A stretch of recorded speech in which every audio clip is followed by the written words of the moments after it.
Welcome to the deep dive. Today we're jumping into, well, a really fascinating conflict that's been stirring things up in speech and language pathology. We're talking about Gestalt Language Processing, or GLP. Right, GLP. And for anyone needing a quick refresher, GLP describes this specific way some people, often autistic individuals, learn language. Instead of starting with single words and building up grammar bit by bit. The traditional way, analytical language development. Exactly. They seem to start hold apart. They grab these big, meaningful chunks of language gestalts like, I don't know, time for bed now, and they use that whole chunk. And only later, much later perhaps, do they start to break those chunks down into individual words they can recombine. It's a fundamentally different pathway. Okay, but there's a key distinction we need to make right up front, isn't there, between GLP itself and NLA? Yes, absolutely crucial. GLP is the description of that developmental pattern, the hold-apart learning style. Natural language acquisition, or NLA, that's the name often given to a specific intervention framework built to support that pattern. Think manuals, clinical approaches. Pattern versus program. Got it. And that difference is key to understanding the debate we're diving into today. Which brings us to the main event. We're looking at a specific conflict centering on a 2024 systematic review. Bryant and colleagues published it, and it landed with a bit of a thud. A big thud. The conclusion was stark. An absence of evidence for GLP and LA interventions. But here's where our deep dive comes in. We've got that published paper, the formal scientific document. We've got the authors themselves speaking about their review on the Royal College of Speech and Language Therapists podcast, their own words, in a more conversational setting. So our mission is to put these two pieces of evidence side by side, like cross-examining a witness. Does the story stay consistent? Or do things shift? Was finding no evidence a genuine discovery based on a thorough search? Or, as the critique we're examining suggests, was it almost baked into the methodology from the start? We're looking for those inconsistencies, those moments where the written word and the spoken word seem to diverge.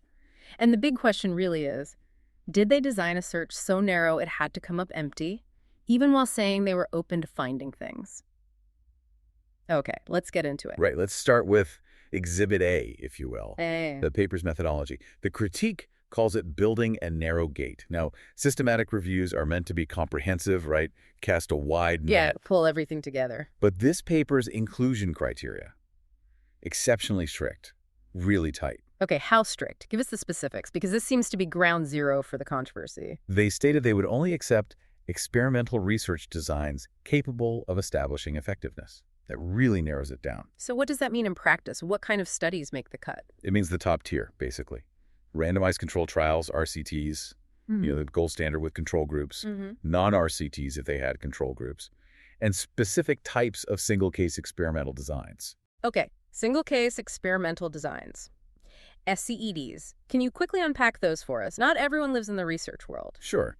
SCEDs are rigorous ways to show an intervention works for an individual. Think like an ABA design.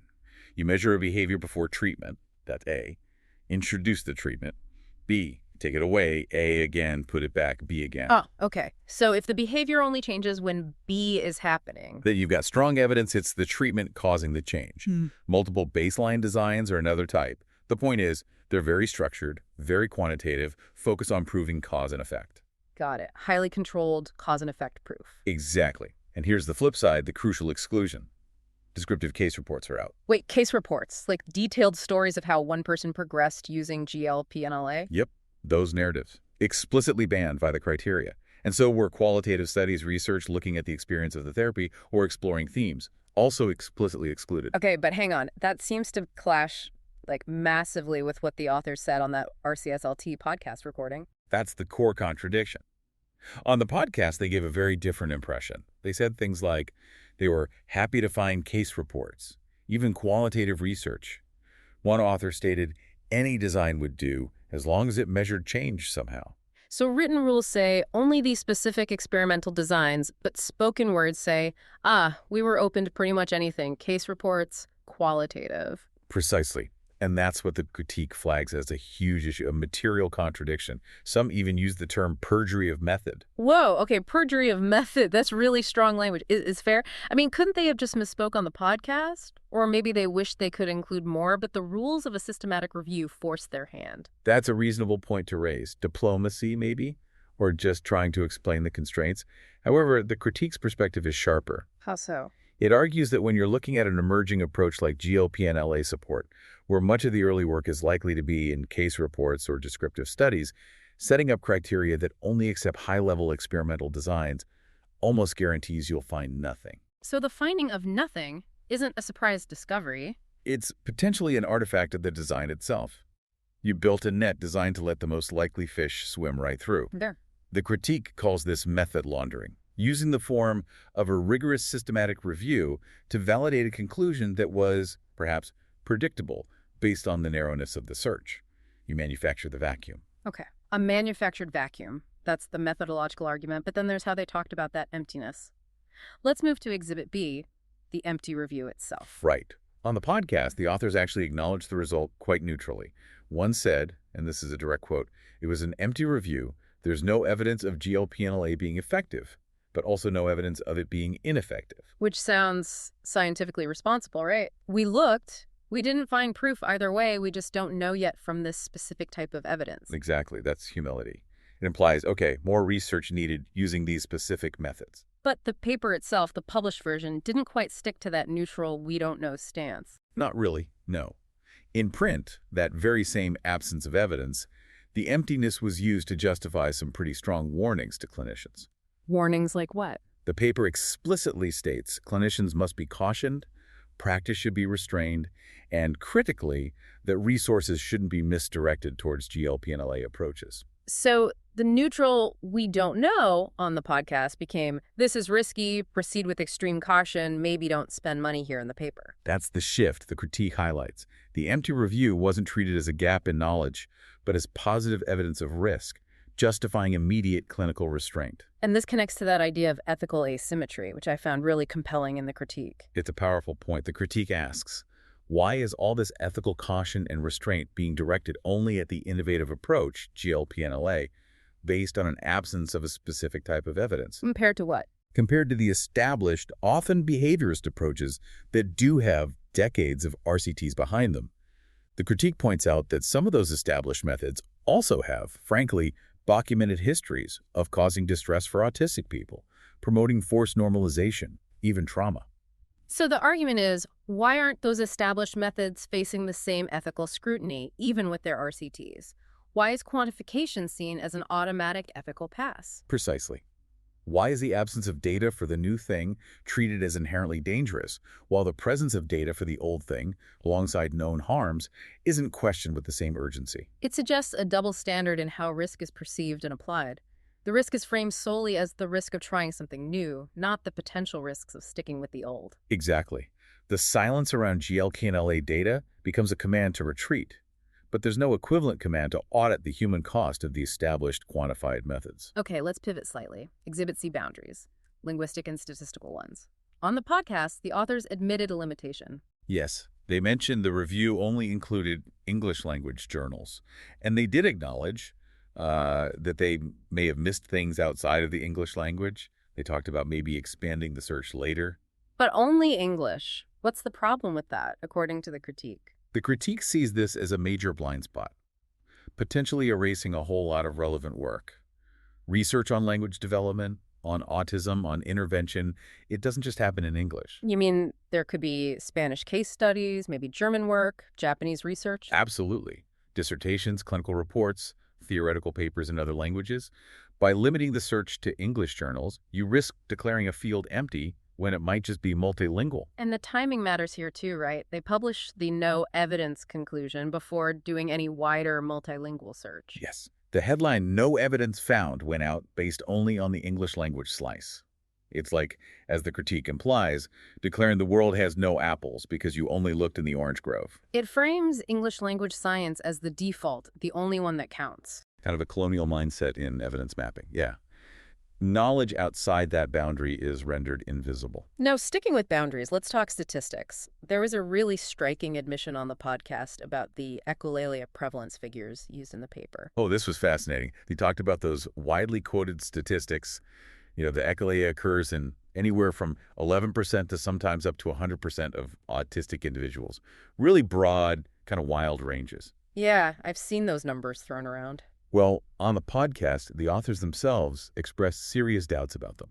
They basically said these numbers are likely unreliable, tracing them back to a single 1950s institutional sample. From the 1950s, seriously? Yeah, and apparently that original, potentially flawed number just got re-quoted 7 or 8 times over the decades. They call the figures probably not accurate and distorted. Wow. Okay, so they admit in conversation that the foundational statistics might be junk science based on outdated institutionalized populations from 70 years ago. A moment of real critical honesty, you can say, acknowledging the shaky ground. But, and here's the kicker, the published paper still uses these figures. Exactly.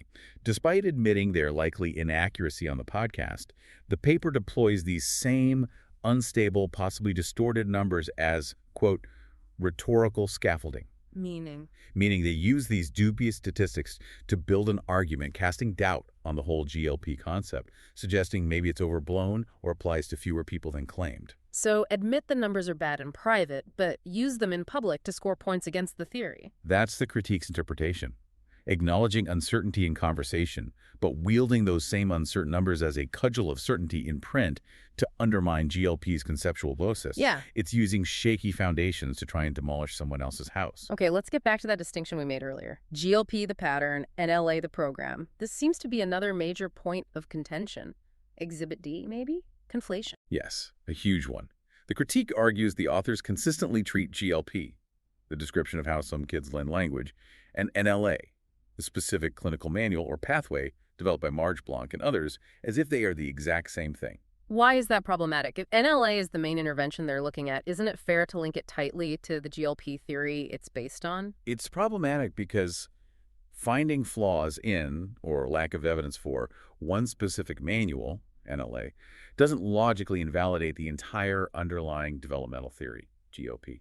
I see. So it's like testing one specific brand of running shoe, finding it doesn't improve marathon times in your study, and then declaring that running itself isn't a valid form of exercise. Exactly. That's the analogy the critique uses. They audit one specific phonics program's manual, maybe find issues, and then imply that literacy development itself is questionable.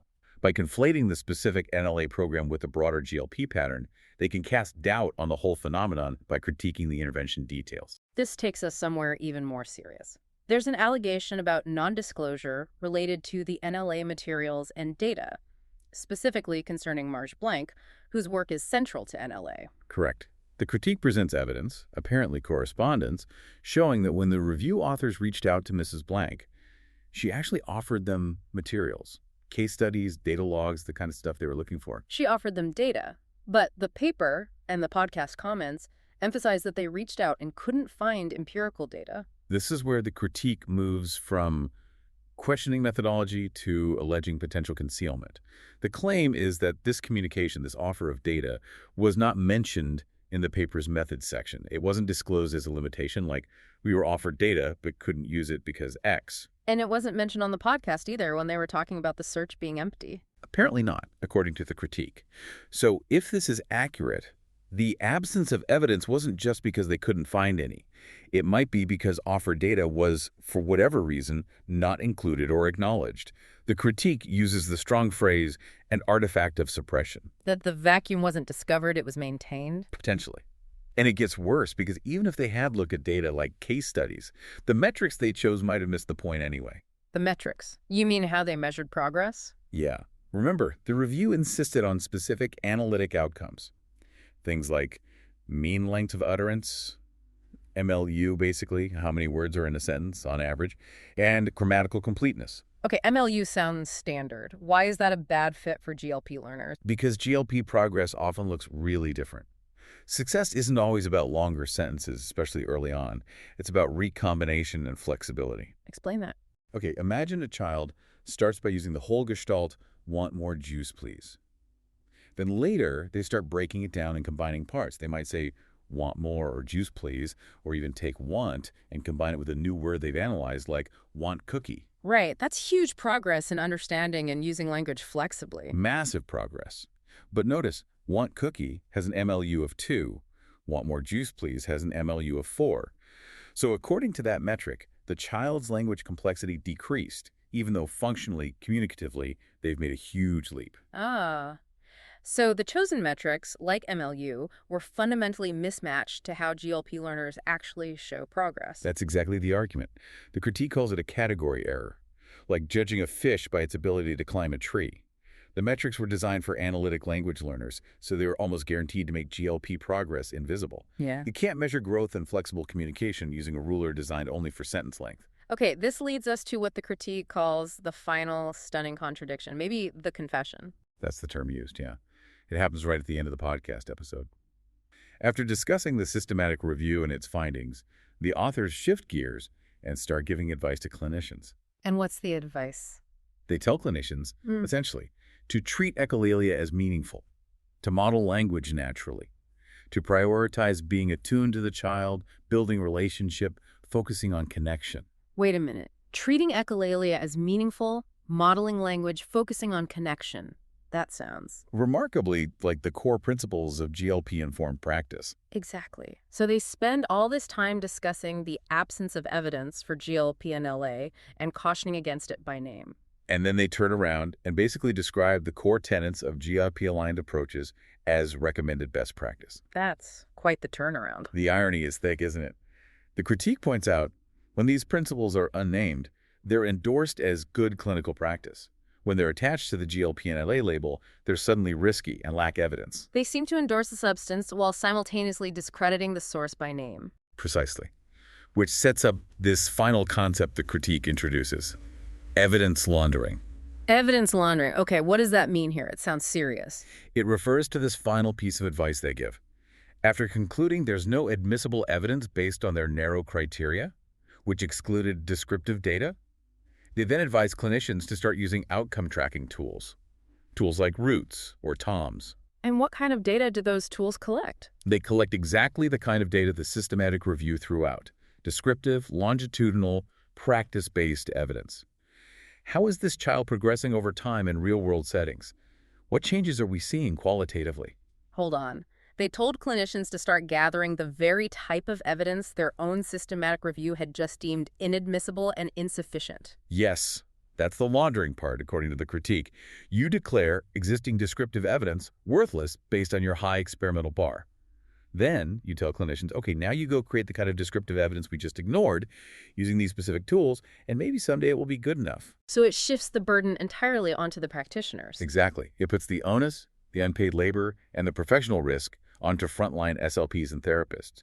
It's like saying, we erased the evidence that existed, now you have to go reproduce it from scratch using our preferred tracking methods until maybe your collective exhaustion corrects the absence we created. Wow. Okay, so round this out, the critique brings in a final voice, right?